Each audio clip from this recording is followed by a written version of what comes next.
Well, this ought to be pretty fun. I head out to Kansas, and I've got 4 good buddies from church, and Ricky Heath from Georgia, and my buddies from church have never done this dry field stuff. Robert over here has never killed a mallard, so we're going to try to check some first boxes off for a few of these guys. And I think it's always fun to introduce somebody to something new. So we've been seeing ducks and geese in almost every piece of water, every dry field that we've seen, for the last 40-50 miles. So we're pretty optimistic. So it'll be fun. At various times in my life, I've tried so hard to keep the details of my duck hunting a secret that I think I've missed out on some great opportunities to develop new friendships. It's so easy to get caught up in trying to keep everything a secret, especially when trying to consistently kill public land ducks. And in a lot of ways, the secrecy can be a good thing, because if you go and tell the world where all the ducks are, it just makes it a lot harder to kill them. When the word gets out, chaos ensues and the woods are overcrowded, and ultimately it just makes the hunting more difficult for everybody. And while I get that, I have to admit that I've been guilty of taking that sentiment a little too far. Not posting pictures from a good hunt has sort of morphed into not branching out as much, especially when it comes to inviting a new guy or trying out a new place. A while back, I decided I wanted to try and do that a little different this winter. I wanted to plan a trip with a few friends from church that I don't normally get to spend much time with.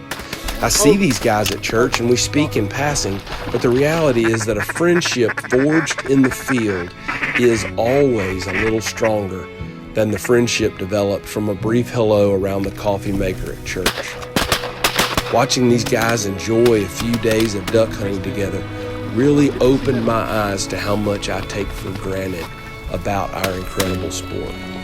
Things I've seen and done so many times that I really don't pause to think about them much anymore. And I rarely stop to appreciate them until you watch someone experience them for the first time and you remember how special those things really are. Like watching mallards work for the first time, or the opportunity to shoot your first duck, or the dog making an incredible retrieve, or the sound that a pheasant makes when it flushes. No matter how long you've been hunting, I truly believe that one of the greatest gifts we have as hunters is the opportunity to share the sport we love with someone new.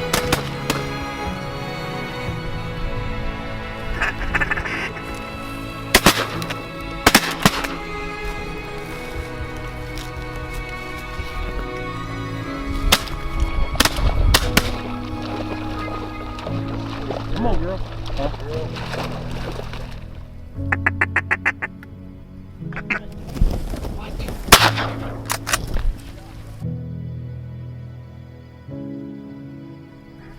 Jesus, look at this duck. Oh my God. Don't wait till everything. Keep your heads down. Keep your heads down. Be quiet.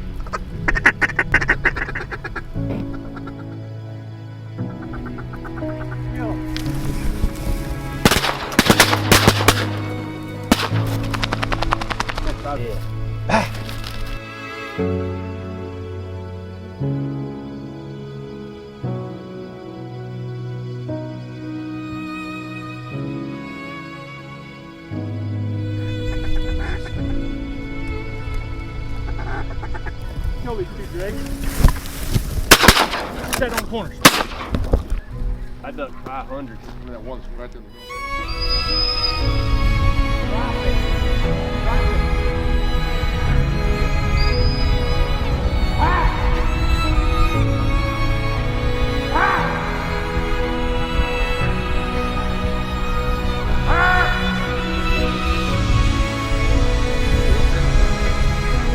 That's a badass retrieve right there. I don't care who You're goes. the best. Atta girl. Atta girl. I've never.